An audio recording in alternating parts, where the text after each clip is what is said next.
on landing on the dark side of the moon. I would also like to now invite India to return the £2.3 billion foreign aid money that we sent them between 2016 and 2021.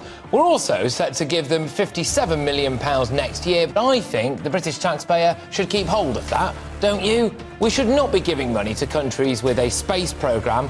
As a rule, if you can afford to fire a rocket at the dark side of the moon, you shouldn't be coming to us with your hand out. India reportedly has 229 million people living in poverty. According to the UN, it's the highest number anywhere in the world.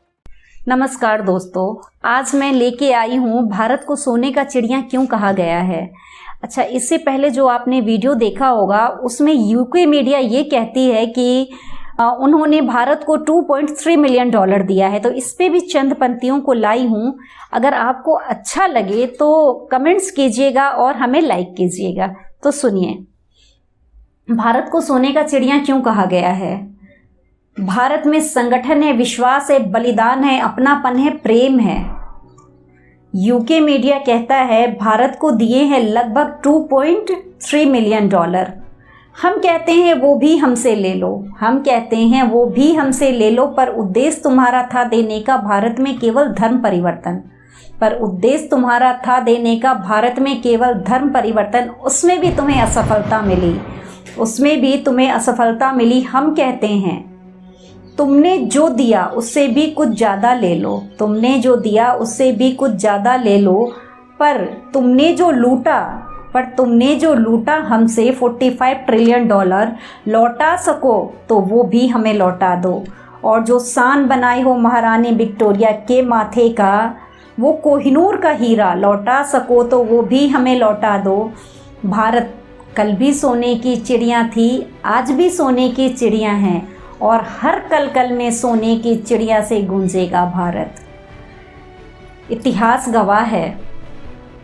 इतिहास गवाह है लगभग 36 वर्षों के साम्राज्य में अशोक सम्राट ने संपूर्ण भारत, पाकिस्तान, अफगानिस्तान, नेपाल, भूटान, म्यांमार जैसे अधिकांश भूभाग पर था उनका साम्राज्य। कलिंग युद्ध उनका अंतिम युद्ध रहा, जहां भी उन्होंने विजय प्राप्त किया।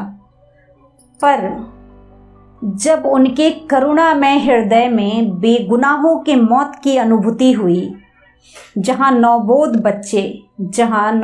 बच्चे, महिलाएं, बुजुर्ग उस युद्ध के शिकार हुए, उनके आंखों से जब आंसू के कुछ बूंद छलक गई, हिंसा छोड़ अहिंसा मार्ग चुना, युद्ध छोड़ बौद्ध धर्म को आगे बढ़ाया। हम उस देश के वासी हैं जहां अशोक सम्राट जैसे राजा का साम्राज्य रहा। कहते हैं कि ईरान से लेकर वर्मा तक अशोक सम्राट ने अपना साम्राज्य रचा। और ज्ञान में तो भारत हमेशा ही आगे रहा है। तो सुनिएगा ज्ञान पे चंद पंक्तियाँ। ज्ञान की बात करे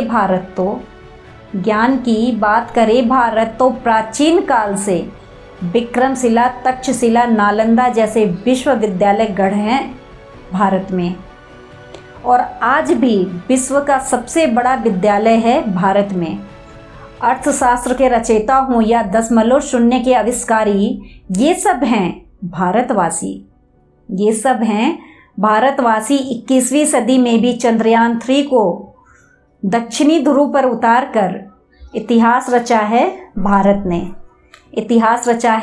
ने। और अब भी विश्वास है इसरो पर हर भारतीय को। सूर्य पर भी आदित्य L1 अपना पंचम ध्वज फहराएगा, दुनिया के हर शिखर पर अपना तिरंगा लहराएगा। और करे बात हथियारों की तो भारत को कभी ना थी कमी हथियारों की। भारत करता था आयात हथियार विभिन्न देशों को, फिर भी कभी ना आया भारत को अहंकार। इतिहास गवाह है बिना किसी आक्रमण के कभी ना किया भारत किसी अन्य देश पर वार। पर बात अगर आत्मरक्षा की हो, पुराने क्षेत्रों को पुनः पाने की हो, या तनावपूर्ण रिश्तों की हो, वहाँ हथियार उठाना हो, सिर किसी का कलम करना हो, या खुद भी मर मिट जाना हो, या खुद भी मर मिट जाना हो, कदम नहीं हटते हैं पीछे आज भी हिंदुस्तानियों के। कदम नहीं हटते हैं पीछे आज भी हिंदुस्तानियों के। जब पाकिस्तान कारगिल पर कब्जा करने की कोशिश किया था, इसका परिणाम आप सबने देखा ही होगा। उस पे भी चंद पंक्तियों को दर्शाई हूँ, सुनिएगा। कारगिल युद्ध में भी कारगिल के शिखर पर तिरंगा फहराया भारत ने। कारगिल युद्ध में भी कारगिल के शिखर पर तिरंगा फहराया भारत ने। किसी का गोद किसी का आसमां। अच्छा, यहाँ जो आसमां को मैं संबोधित की हूँ वो पिता है। एक बच्चे के लिए उसका पूरा आसमां उसका पिता ही होता है। तो सुनिएगा। किसी की गोद किसी का आसमां, किसी की हाथों की चूड़ी टूटी, मेहंदी के रंग आने से पहले बेरंग हो गए हाथों की मेहंदी। मेहंदी के रंग आने से पहले बेरंग हो गए हाथों की मेहंदी। बहनों की राखी अक्षत दीपक, बहनों की राखी अक्षत दीपक, टीका थाल में ही सजे रह गए, थाल में ही सजे रह गए। शहीद हुआ था पुत्र पिता का, शहीद हुआ था पुत्र पिता का, अपने फौलादी सीने को लेकर, आँखों के आंसू को पीकर, अपने फौलादी सीने को लेकर, आँखों के आंसू को पीकर। बहू बेटी पत्नी को संभाले, बहू बेटी पत्नी को संभाले, पार्थिव शरीर को तिरंगे में लपेटे, पार्थिव शरीर को तिरंगे में लपेटे, कंधे पर लेकर उस पुत्र को अंतिम विदा करने को चले, अंतिम विदा करने को चले। जब बात भारत की आन बान शान पर बन आती है तो कोई भी भारतीय पीछे नहीं हटता, कोई भी हिंदुस्तानी पीछे नहीं हटता। किसी का बेटा किसी का पिता, किसी की पूरी दुनिया ही उजड़ जाती है। किसी का बेटा किसी का पिता, किसी की पूरी दुनिया ही उजड़ जाती है। पर आँच भारत पर नहीं आती। और पुलवामा हमले में भी आपने देखा होगा, पुलवामा हमला हम हिंदुस्तानियों के लिए बहुत ही दर्दनीय रहा है। तो इस पे चंद पंक्तियों को दर्शाई हूँ, सुनिएगा।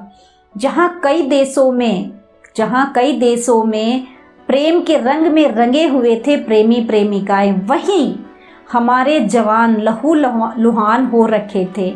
नमन करते हैं हम अपने प्रधानमंत्री श्री नरेंद्र मोदी जी को, जो हमारे 40 जवानों के बलिदान का प्रतिशोध लिया, उनके 10 गुना अधिक आतंकियों को मार गिराकर, 10 गुना आतंकियों को मार गिराकर। बात अगर भारत की करे और उसमें प्रेम को ना दर्शाया जाए तो मुझे थोड़ा अधूरा सा लगता है। तो चंद पंक्तियों को मैं इस प्रेम पे लाई हूँ। अगर आप मेरे बात से सच में सहमत हैं तो प्लीज़ हमें कमेंट्स कीजिएगा। प्रेम में ताजमहल बनाना या अपनी प्रेमिका को सोने से जड़वाना, सोने हीरे से जड़वाना, ये केवल प्रेम प्रदर्शन है, प्रेम नहीं। प्रेम वो है जो दशरथ मांझी ने किया अपनी फगुनिया के याद में। बिना किसी औजार के पहाड़ का सीना चीर दिया, बिना किसी औजार के पहाड़ का सीना चीर दिया।